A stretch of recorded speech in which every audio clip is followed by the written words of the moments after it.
Que el Señor les bendiga, mis queridos hermanos, mis queridas hermanas. Un nuevo lunes, en donde Dios nuevamente nos regala un tiempo para poder dedicarnos a aprender, a escudriñar, a escuchar la voz de Dios a través de la Escritura. Ha sido un lindo pasar por las Escrituras, en donde encontramos consejos, donde encontramos fuerza, aliento, ánimo. Sobre todo, encontramos a un Dios fiel, a un Dios que se comporta como aquel padre que mira a su hijo con completo amor. Y es así como lunes tras lunes Dios nos ha ido hablando y hemos podido ir conociendo el carácter de Dios, conociendo el corazón de Dios, conociendo cuál es la voluntad de Dios y cómo Él opera y decide en base a su voluntad. Hoy es el segundo y último estudio de Joel. Y fíjense que vamos a comenzar de donde quedamos en el capítulo anterior. Recuerden que estudiamos desde el capítulo 1 hasta el capítulo 2, versículo 27. En donde veíamos un mensaje de Joel. Un mensaje el cual nos llamaba a reaccionar. El cual llamaba a un pueblo a que entendiera qué iba a suceder si seguían desviados de la voluntad del Señor, si seguían confiando en su propia prudencia, si seguían haciendo las cosas conforme a su propia voluntad, que es enfrentar el juicio de Dios. Y el juicio de Dios es más que retraer su protección.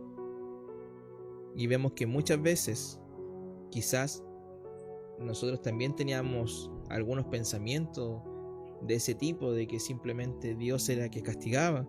Y muchas veces hasta acá la palabra nos ha demostrado que cuando uno está lejano a la voluntad de Dios, sufre las consecuencias de la desobediencia a la palabra de Dios. Y es así como llegamos hasta este estudio. Y fíjese que quiero partir con lo siguiente, porque vamos a leer desde el versículo 28 al 32, donde acaba el capítulo 2, y ella habla sobre el derramamiento del Espíritu de Dios. Aquellos que han leído Joel ya saben de qué se tratan esos versículos.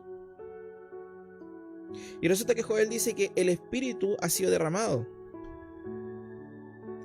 Pero sin embargo, esta historia no termina ahí.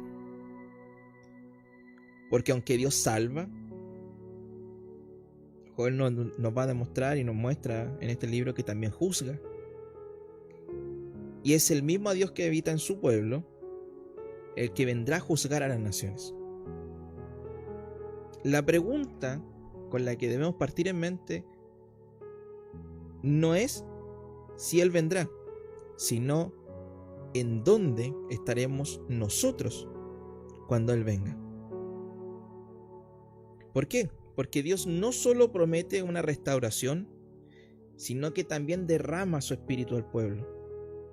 Además, Él también promete justicia. Y esto en medio de un mundo de maldad, de guerras y dolor. Pero sin embargo, en el estudio del capítulo 3 que vamos a ver hoy día, hay una esperanza ardiente, como lo dice la palabra. Dios no quedará callado, sino que Él hará justicia. Entonces, con esa palabra, con esa pregunta en mente, mis queridos hermanos y hermanas, ¿dónde estaremos nosotros cuando Él venga? ¿En qué camino? ¿Bajo su voluntad?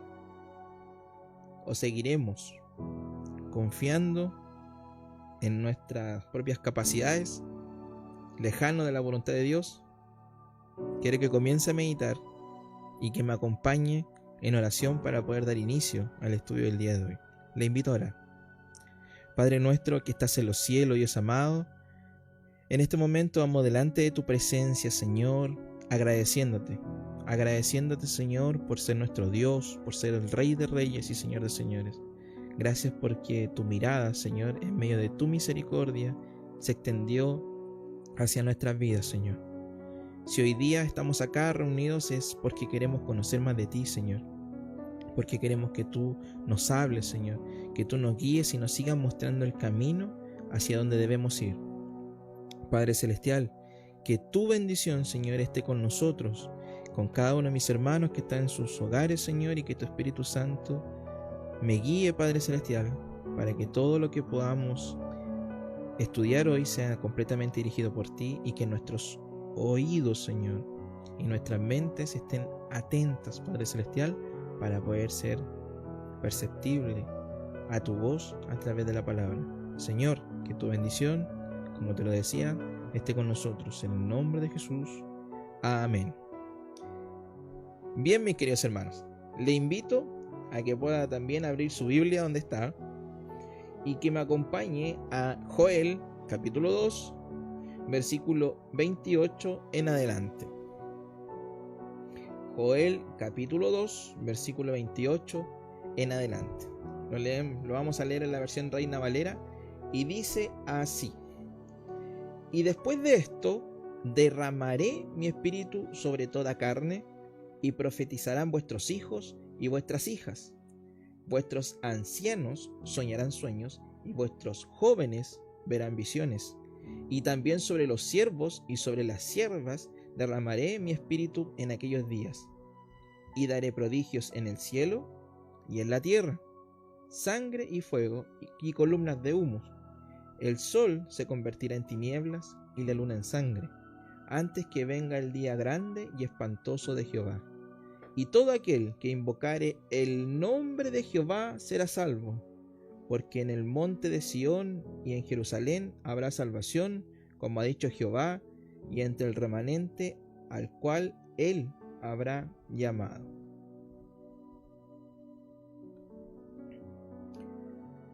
En este capítulo, según la secuencia que vimos la semana pasada,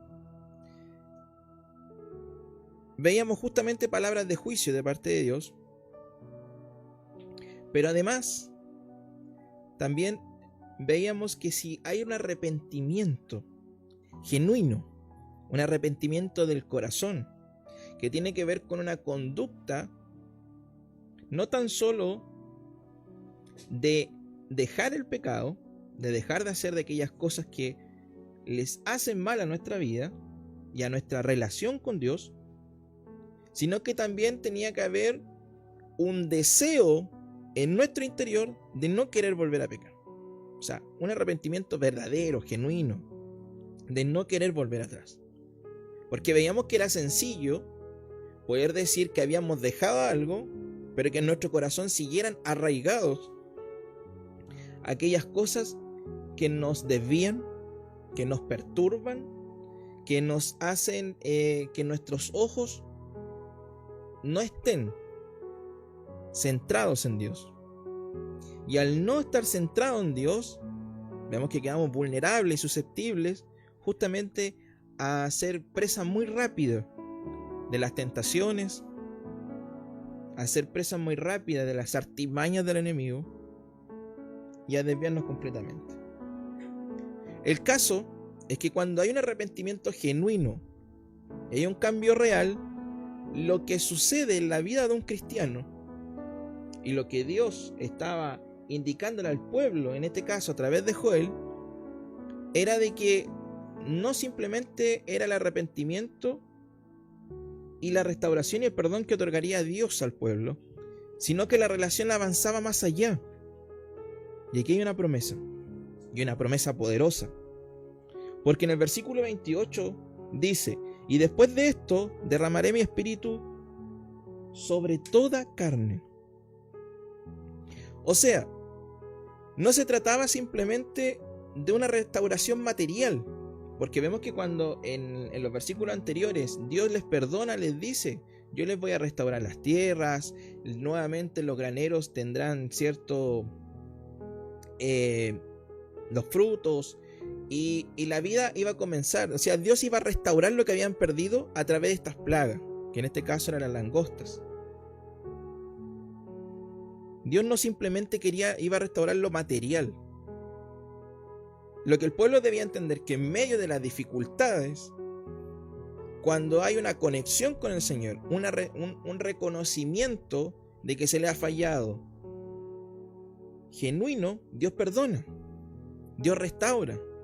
Dios nuevamente le iba a dar lo material que habían perdido, pero Dios los quería llevar a otro nivel después de esa experiencia, que en algunos casos puede ser, como aquí dice, juicio de Dios, pero cuando entendemos que Dios se mueve en amor, vemos que muchas veces estas situaciones llegan a nuestras vidas en forma de disciplina para sacarnos la venda espiritual, para poder sacarnos esa ceguera que no nos hacen ver que somos completamente dependientes de Dios y que todo proviene de Él y todo vuelve a Él.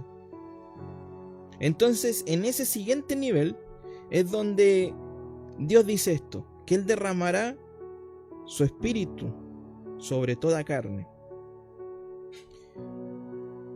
Y aquí Dios está anunciando una promesa, y es una promesa espiritual sin precedentes para aquel entonces. Porque ya no solo el rey, no solo el profeta, o no solo el sacerdote recibirían el espíritu, sino toda carne. Porque aquí después viene, a continuación lo indica, dice, profetizarán vuestros hijos, vuestras hijas, ancianos soñarán sueños, jóvenes verán visiones, aún los siervos y las siervas recibirán el espíritu. Dios está indicando que su espíritu sería para todos, que no hay clase, no hay clases sociales, que no habría géneros, Él no discrimina entre un hombre y una mujer, o no habría edad que limite lo que Dios quiere hacer. Qué tremendo lo que está presentando Joel, porque fíjense que estas palabras luego serían citadas por Pedro cuando vemos justamente en Hechos capítulo 2 del versículo 16 en adelante, cuando sucede el Pentecostés, o también por Pablo, que le habló a los romanos, y citaron también a Joel. Dios no solo quiere restaurar por fuera a su pueblo, también quiere hacerlo por dentro. Y eso es una promesa que sigue vigente para nosotros en este tiempo. La restauración de Dios, cuando comienza a trabajar con una persona que le ha aceptado como su Señor y Salvador, reconociendo que ha sido pecador, por lo que el Espíritu Santo ha hecho en su corazón, lo lleva justamente a recibir el Espíritu de Dios.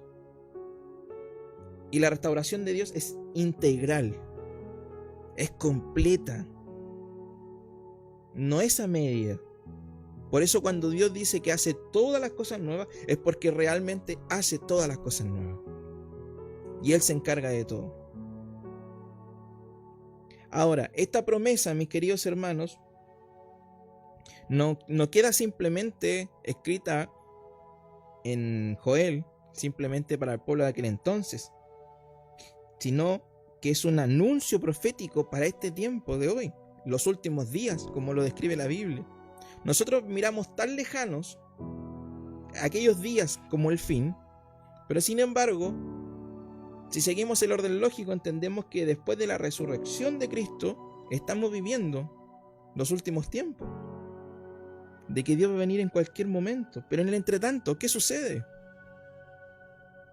Y fíjense que Pedro, en Hechos 2, como les decía, declara que esta promesa se cumplió en el Pentecostés, cuando el Espíritu Santo descendió a la iglesia. Y si lo buscan, justamente en Hechos 2, del 16 en adelante, lo encontrarán. Y aquí nos damos cuenta que Joel estaba viendo un futuro glorioso. Joel,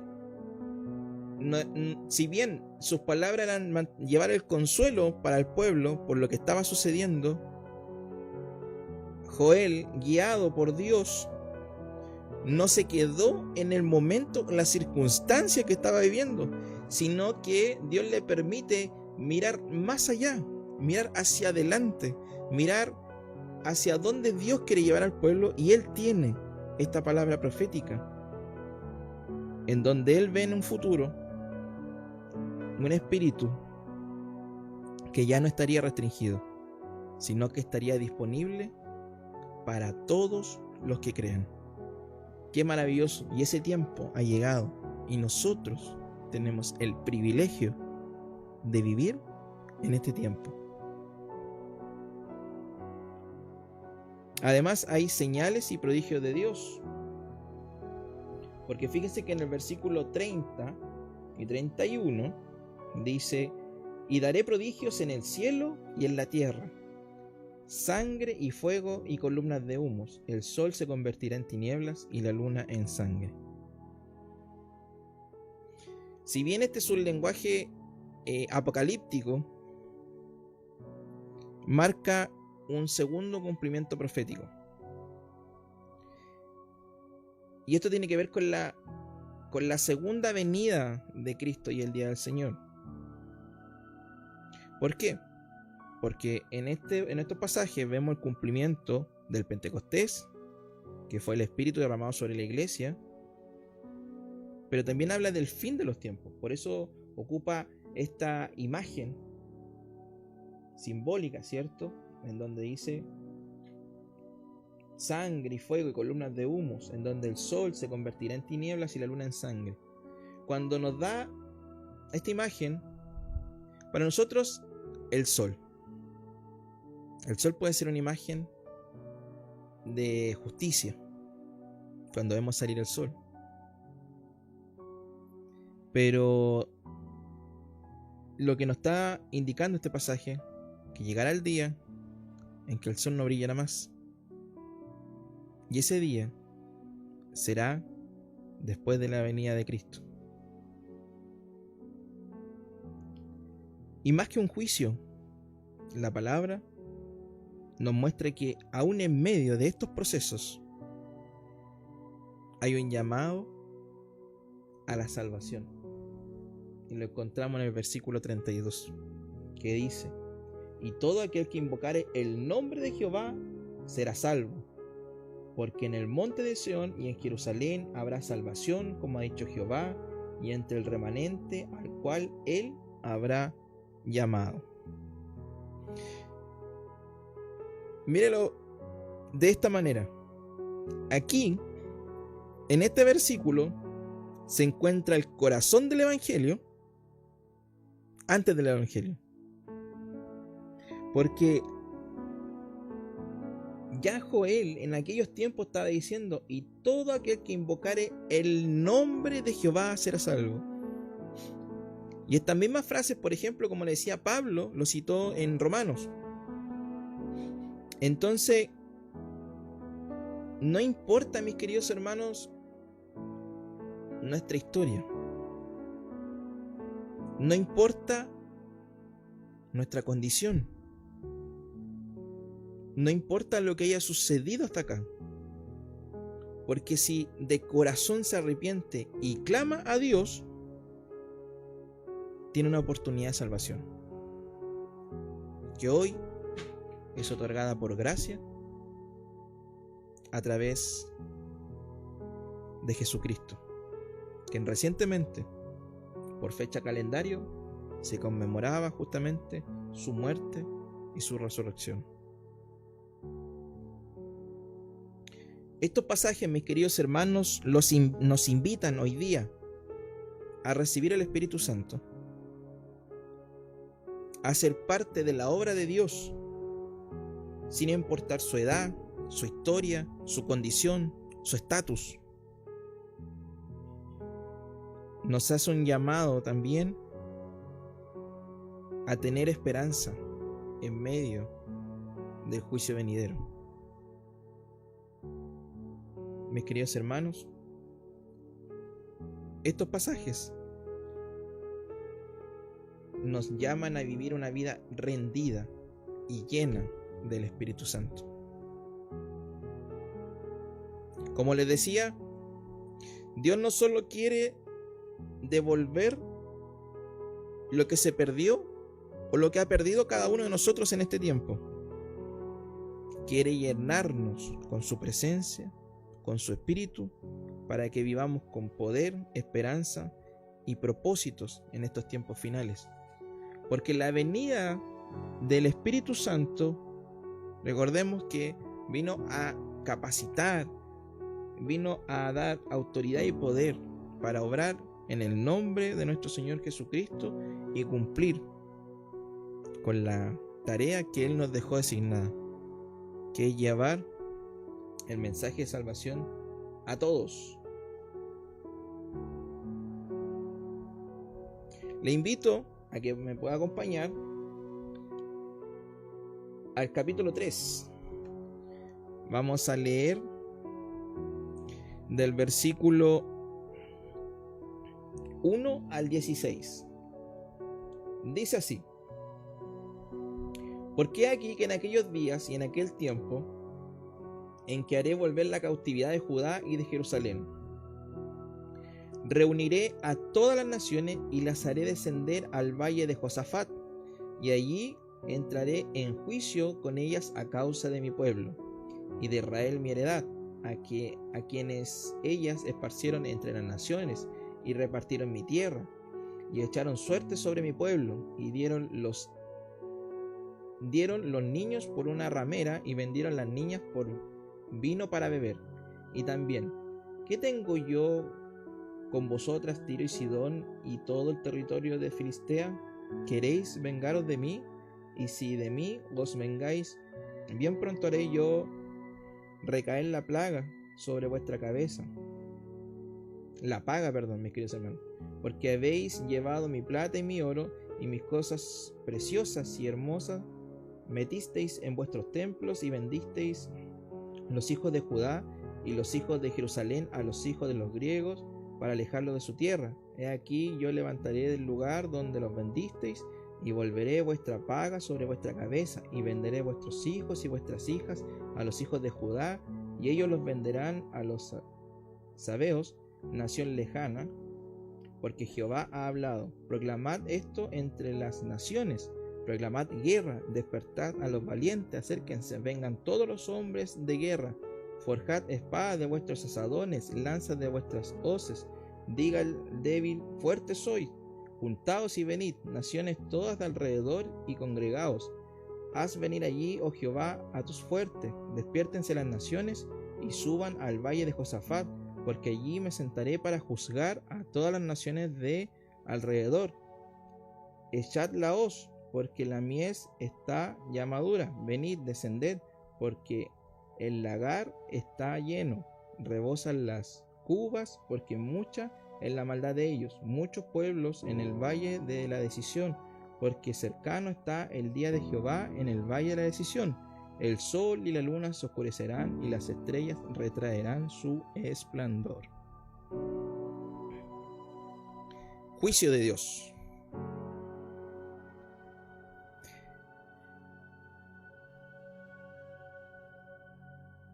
Josafat. Se nombra el valle de Josafat en los primeros 3 versículos, y luego se vuelve a citar más abajo. Fíjense que algunos intentan buscar geográficamente este lugar, y la verdad las cosas es que la palabra no da una especificación técnica donde está, porque no es lo relevante. Josafat significa Jehová juzgue. Entonces, lo que aquí nos está indicando Joel, a través de lo que encontramos en la Biblia, mis queridos hermanos, es una ilustración de que en algún momento llegará el juicio de Dios. y a todos les tocará. Entonces, aquí ya nos damos cuenta que se desata una guerra.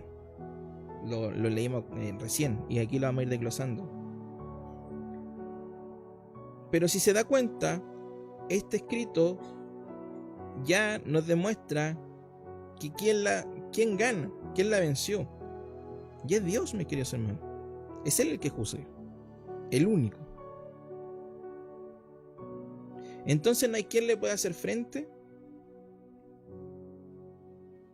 Y Él es el encargado de hacer justicia. No nosotros por nuestras propias manos, como muchas veces hemos pensado. Entonces, en el versículo del 1 al 3, vemos que Dios traerá juicio a las naciones por lo que le hicieron a su pueblo.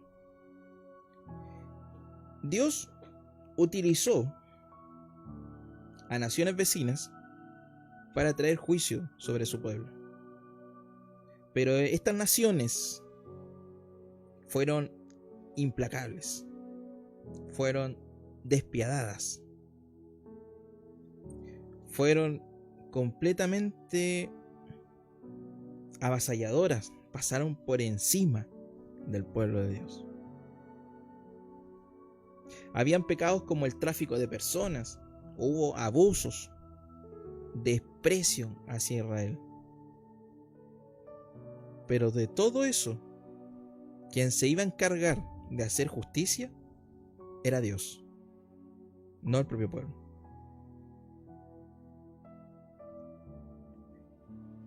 Del versículo 4 al 8,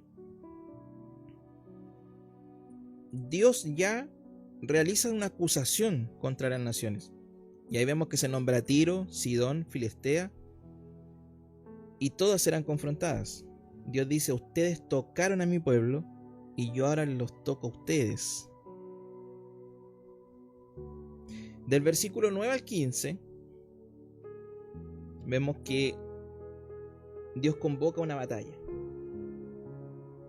Dios desafía a los pueblos. Preparad guerra, forjad espadas de vuestros asadones. Ahora, si bien Dios hace este llamado, finalmente quien pelea es Dios, no el pueblo. Y el versículo 16 nos dice: Jehová rugirá desde Sión. Ahora, la pregunta, para poder ya entrar un poco más en detalle: ¿qué hicieron las naciones vecinas? Lo que tengo, por ejemplo, algunas cosas que apunté aquí fue: en el capítulo 3, versículo 2, encontramos lo siguiente: por haber repartido la tierra de Dios. Fíjense que cuando invadieron, se apropiaron de la tierra que Dios dio a su pueblo. No respetaron los límites ni la herencia divina que Dios había entregado a su pueblo. Además, tomaron lo sagrado como si fuera de ellos. En el versículo 3 dice lo siguiente: echaron suerte sobre mi pueblo y dieron los niños por una ramera y vendieron las niñas por vino. Mis queridos hermanos, yo creo que cuando lo leemos a primera pasada no nos damos cuenta quizás del trasfondo de las palabras, pero aquí vemos cosas aberrantes: tráfico humano y esclavitud. La palabra es clara y es sencilla, pero es tremendo. Dieron a los niños por una ramera simplemente para saciar sus placeres. Eso fue lo que hizo aquellas personas que invadieron el pueblo de Dios. Otros niños fueron vendidos como esclavos. Un niño por una prostituta, una niña por una copa de vino.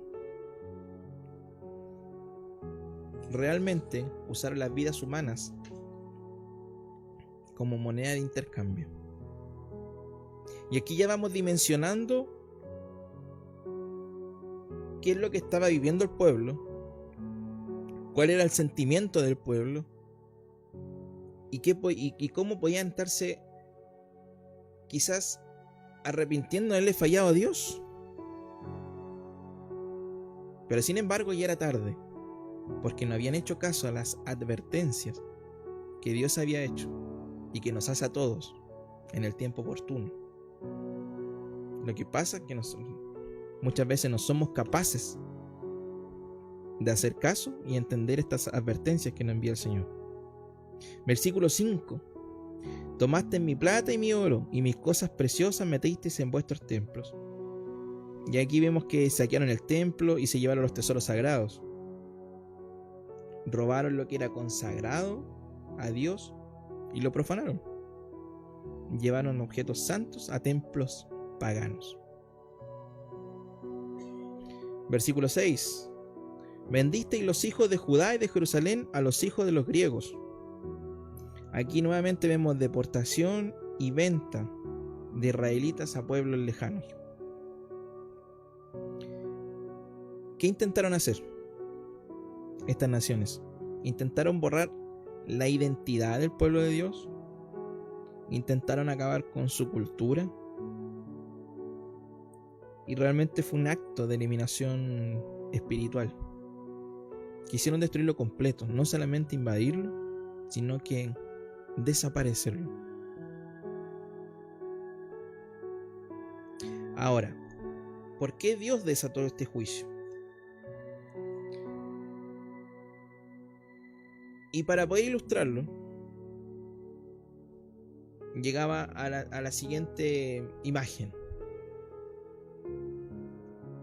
A un padre defendiendo quizás a un hijo que hoy día sufre quizás de bullying en el colegio, donde todos lo molestan, lo golpean, y como el niño se siente indefenso, desprotegido, es el padre quien hace lo posible por proteger a su hijo. Y cuando leemos en Zacarías, por ejemplo, 2:8, ahí ya nos damos cuenta que cuando tocan al pueblo de Dios, Dios no es indiferente al dolor de su pueblo. Y en este caso, aunque Judá también fue corregido por su pecado, las naciones paganas serían juzgadas por su crueldad, por su arrogancia. ¿Quiénes fueron las naciones responsables de esto que nos describe la palabra en este pasaje? Vemos los tres principales: Tiro y Sidón. ¿Qué fue lo que ellos hicieron? Fueron quienes participaron en el tráfico de esclavos. ¿Por qué? Porque fíjense que su ubicación estaba al norte. Entonces ellos eran conocidos por su comercio marítimo, por la idolatría y también por opresión comercial. Entonces en aquel tiempo ellos intercambiaban prisioneros de Judá con otras naciones, especialmente con los griegos. Y eso es lo que estaba en el versículo 6. ¿Qué otra nación se menciona aquí? Filistea. ¿De qué le está indicando Dios a ellos? Ellos fueron quienes vendieron los niños y las niñas por placeres personales, que fue lo que estábamos recién comentando. Ellos estaban situados al suroeste de Israel. Bueno, también los filisteos fueron enemigos históricos. Cuando leemos el Antiguo Testamento lo encontramos constantemente, sobre todo en los tiempos de Sansón y de David, ¿ya? Y una tercera nación que se nombra es Grecia. No atacaron directamente, eso hay que hacer el alcance, pero fueron receptores y cómplices del tráfico humano. En el versículo 6 vemos que unos vendían, pero también habían otros que compraban. Los israelitas fueron llevados como esclavos hasta Grecia, decía ahí. ¿Por qué? Porque esto implicaba también una eliminación cultural. Ahora, ¿por qué era necesario quizás hacer este pequeño paréntesis? Porque fíjense que Estas naciones, ¿qué tenían en común? Tenían en común que rechazaban a Dios y a su pueblo, participaron de la opresión, esclavitud, saqueo y profanación del templo.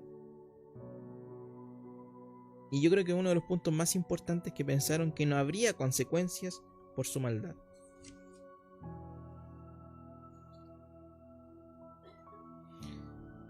Pero estaban completamente equivocados, porque resulta que en el versículo 7 Dios dice: y volveré vuestra paga sobre vuestra cabeza. Ahora, mis queridos hermanos, buscaba una forma de poder ver si esto hoy día sucede, porque nos podríamos quedar simplemente mirando una historia bíblica. Pero como vemos que la palabra de Dios es viva y eficaz, encontramos que hoy día esto sigue sucediendo. Porque fíjese que si bien Tiro y Sidón, en aquel entonces, ellos estaban viendo este tema del comercio humano, el tráfico de personas y el enriquecimiento de ellos a costa de otros, fíjense que hoy día tiene un equivalente, si lo vemos de manera moderna o en este tiempo. ¿Y qué podría ser? Hoy día vemos que este tipo de cosas siguen sucediendo a través de sistemas económicos corruptos que promueven la explotación de personas, el tráfico humano, la esclavitud, el comercio sexual. ¿Y a través de qué lo encontramos, mis queridos hermanos? Lo encontramos a través de mafias que se dedican a esto, a la explotación laboral de menores, al turismo sexual. Y esto sucede en el 2025. Entonces nosotros no podemos vivir tan indiferentes pensando en que simplemente esto le pasó a alguna nación por ahí, porque esto sigue sucediendo. Filistea, por ejemplo, enemistad con el pueblo de Dios, saqueo, violencia directa, que fue lo que vimos que hacían ellos. Hoy día nosotros esto lo encontramos ¿en qué? En ideologías, en gobiernos hostiles al cristianismo. En algunos países, gracias a Dios, todavía Chile está fuera de esto, pero hay persecución religiosa y terrorismo. Y algunos ejemplos de ellos son regímenes opresores, leyes anticristianas, violencia contra las iglesias. Y Grecia, que la acabamos de nombrar, que fueron cómplices en la destrucción de la identidad del pueblo, en la compra de esclavos. Como les decía, ellos fueron cómplices, pero sin embargo, en este tiempo moderno, mis queridos hermanos, encontramos una cultura que se hace llamar posmoderna, que sin embargo busca borrar la identidad espiritual, promueve la confusión moral, la pérdida de los valores. Y eso todos los hemos visto. Hay ideologías que niegan la verdad, hay educación sin Dios y medios que promueven y distorsionan el diseño divino. Y ustedes saben a qué me estoy refiriendo con eso. Estas naciones no siempre tienen banderas ni ejércitos. A veces, mis queridos hermanos, simplemente son sistemas, son plataformas, son redes, ideologías, movimientos. Lo importante en este tiempo es poder discernir el espíritu que opera detrás. Porque cuando enfrente tenemos un sistema, por ejemplo, que tiene desprecio por lo santo, violencia contra la inocencia y odio hacia el pueblo de Dios, claramente eso no viene de Dios. Entonces, así como Tiro y Sidón traficaban con vidas humanas, hoy existen redes criminales que lo hacen. Y no es que Dios no lo vea, Dios lo ve. Hace poco salió la noticia justamente como en el norte ha estado pasando, en el norte de nuestro país ha estado pasando esta situación. Nosotros como cristianos no podemos ser indiferentes al sufrimiento humano. Estamos llamados a levantar la voz por lo que no tienen voz, así como lo dice Proverbios 31:8, pero con compasión, no con violencia. Mis queridos hermanos, si bien Podemos denunciar el pecado, sí, pero amamos al pecador y buscamos la restauración, no destrucción. Jesús confrontó, pero también restauró. Fíjense que así como Filistea atacaba constantemente al pueblo de Dios, hoy podemos ver esta guerra cultural y legal contra la iglesia. Y nuestra respuesta a este tipo de situaciones no es con odio ni con venganza, como quizás muchas veces lo hemos visto el día de hoy, sino como Cristo, con verdad y gracia. Somos llamados a ser firmes y valientes, pero también a ser prudentes y humildes. No respondemos con insultos, sino con palabras y con vidas que reflejan el reino de Dios acercado a nuestras vidas. Así como Grecia asimilaba y eliminaba la identidad, hoy se promueven ideologías que quieren borrar el diseño de Dios para el ser humano. Y es tremendo, porque cada vez este tema es más potente, la confusión y todo lo que sucede. Pero en esos casos, nuestra tarea no es ridiculizar a quienes piensan distinto, sino presentar la verdad con amor. Actuamos con discernimiento, pero también con paciencia. Enseñamos la verdad como luz que alumbra en la oscuridad y no como martillo que aplasta, mis queridos hermanos. No en la forma. Jesús no operaba con violencia. Siempre con amor, con justicia. Entonces, en este tiempo, como pueblo de Dios, no debemos temer a lo que está sucediendo, pero tampoco nos podemos dormir. El juicio de Dios vendrá, pero mientras haya tiempo, hay esperanza. Y Cristo no vino a condenar al mundo, sino a salvarlo. Y nuestra tarea, mis queridos hermanos, es llevar las palabras de justicia. Si bien Dios juzgará a las naciones en este tiempo, nosotros, mientras tanto, como iglesia, como cuerpo de Cristo, ¿qué es lo que debemos hacer? Orar por justicia. Pero también nosotros debemos orar por misericordia por los pecadores. Así como Jesús, por ejemplo, intervino por sus enemigos. Nosotros en este tiempo debemos ser luz y verdad en medio de las tinieblas. No porque moralmente seamos superiores, sino por haber sido alcanzados por la gracia de Dios. Luz no es arrogancia, es humildad con convicción. Debemos predicar, mis queridos hermanos, que un evangelio que no solo consuela, sino que también denuncia el pecado y anuncia el reino de Dios. Pero esto lo debemos hacer siempre desde el corazón de Cristo. Así como Cristo lloraba por Jerusalén, que lavaba los pies, que perdona en la cruz. Nosotros debemos llevar un mensaje urgente de arrepentimiento para aquellos que están haciendo el mal. Y fíjense que una ilustración de esto puede ser la siguiente. Imagínense en un campo, todo oscuro, de noche, en donde la lluvia es intensa, los vientos son fuertes. Y habían muchas personas en aquel lugar. Pero una persona toma una antorcha y comienza a caminar. Al inicio, algunas personas que estaban ahí guarecidas de la lluvia bajo los árboles en medio de la oscuridad comienzan a molestar a esta persona. Comienzan a decirle de que esa luz no sirve de nada. Le empiezan a decir que la apaguen y que se quede con ellos en la oscuridad, porque ahí a lo mejor pueden estar mejor.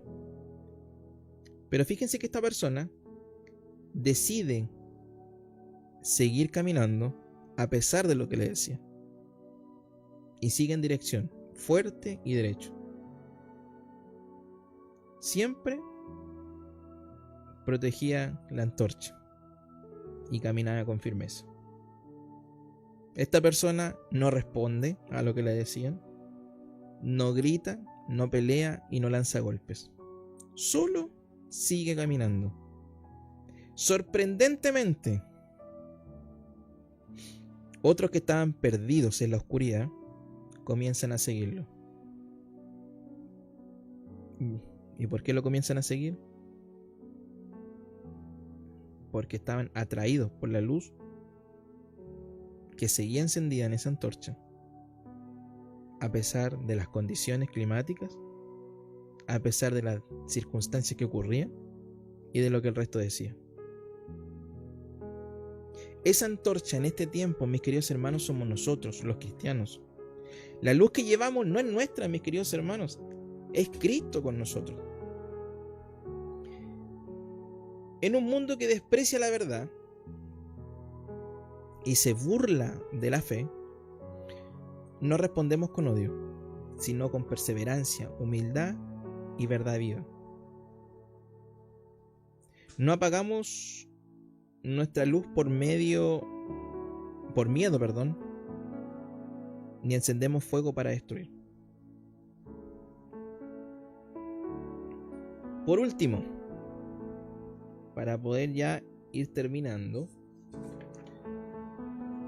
vamos a leer del versículo 16 al 21, que dice lo siguiente: Y Jehová rugirá desde Sión, y dará su voz desde Jerusalén, y temblarán los cielos y la tierra, pero Jehová será la esperanza de su pueblo y la fortaleza de los hijos de Israel. Y conoceréis que yo soy Jehová vuestro Dios, que habito en Sión, mi monte santo, y Jerusalén será santa, y extraños no pasarán más por ella.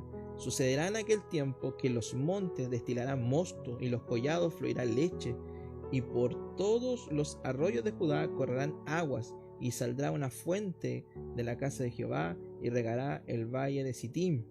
Egipto será destruido, y Edom será envuelto en desierto asolado por la injuria hecha a los hijos de Judá, porque derramaron en su tierra sangre inocente. Pero Judá será habitada para siempre, y Jerusalén por generación y generación, y limpiaré la sangre de los que no había limpiado, y Jehová morará en Sión. Aquí vemos ya la liberación del pueblo de Dios, la restauración. Vemos una promesa de abundancia de parte de Dios hacia su pueblo. Vemos que dice que desde los montes fluirá el mosto, el agua, la leche. Recordemos que la tierra prometida era conocida por estas cualidades y deseables para muchos por lo mismo.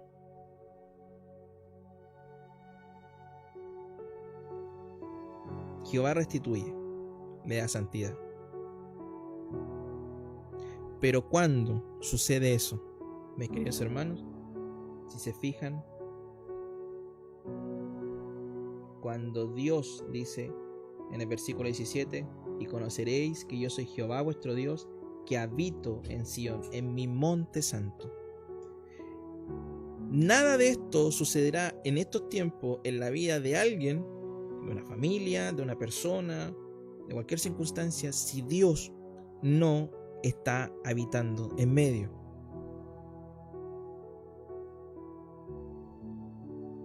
Fíjense que muchos quieren un Dios que bendice, pero no un Dios que juzgue. Joel nos dice que Dios es ambos. Mis queridos hermanos, Dios es justo.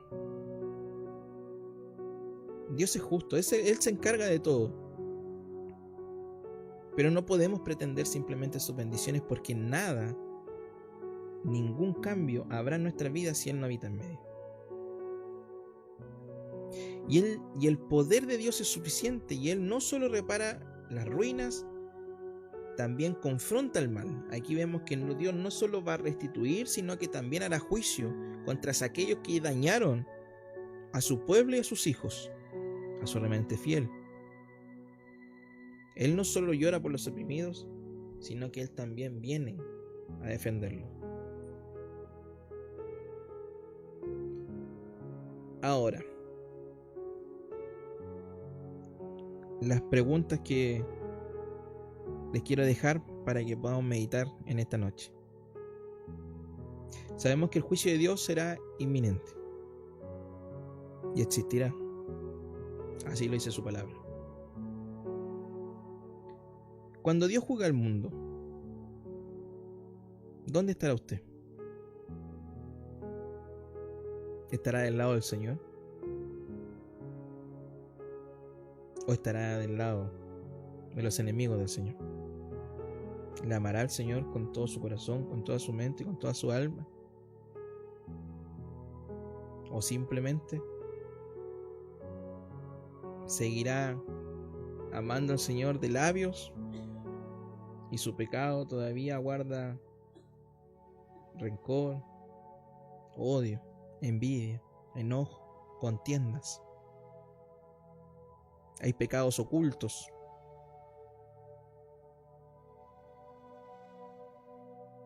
Cuando ruja el león desde Sion, como lo decía esta última parte,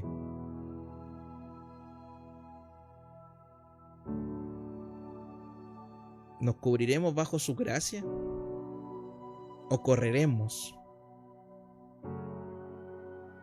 Porque nos da terror.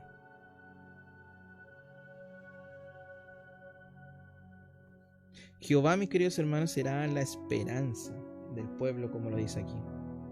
Solo su pueblo encontrará refugio cuando Él venga.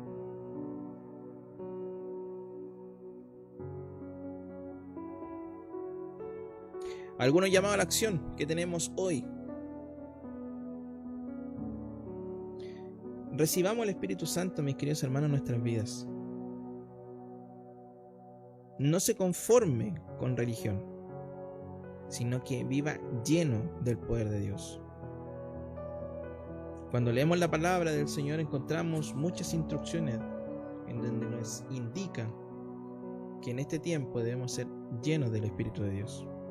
Será la única forma de vencer. Será la única forma de mantenernos firmes. Será la única forma de saber cuál es el camino. Será la única forma de ser empoderados para poder cumplir con la misión que Él nos dejó. Porque con nuestras fuerzas no podremos, sino que simplemente con la fuerza con la que Él nos capacita.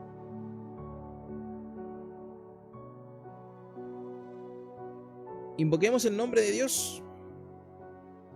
No esperemos el juicio de Dios. O no esperemos, en el caso nuestro, como creyentes, la disciplina de Dios en nuestras vidas. Hoy hay una oportunidad y hoy hay salvación. Eso es lo concreto y lo cierto.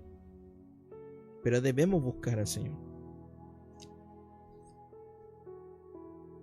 Y como tercer punto, no debemos olvidar ser luz entre las naciones, mis queridos hermanos.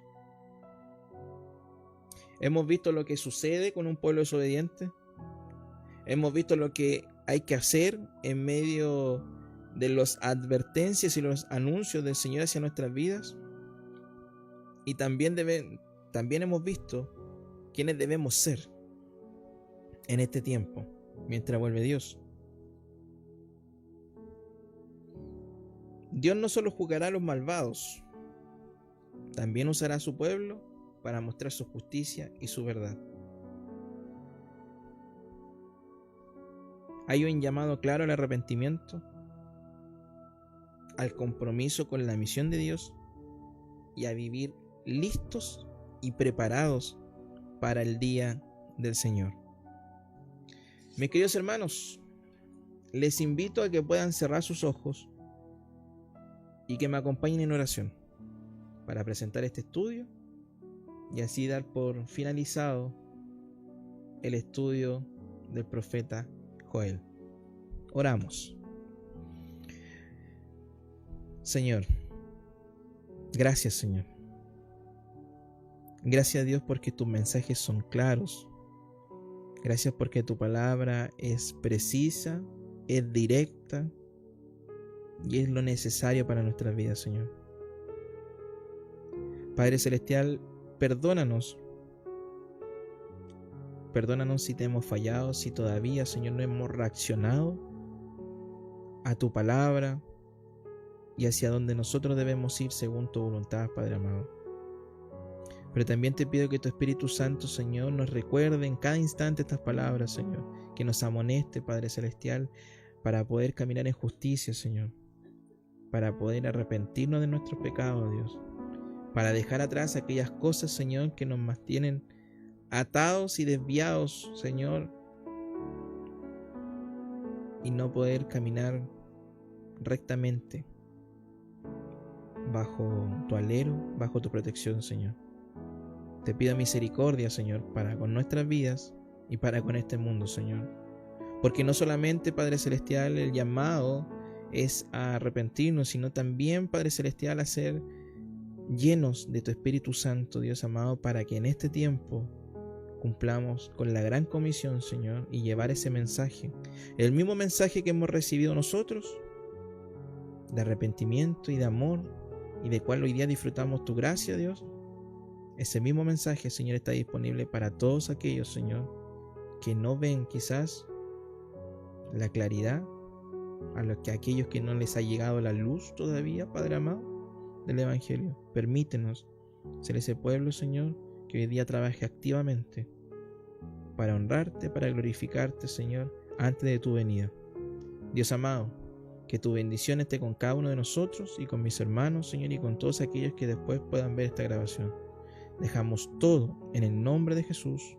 Amén.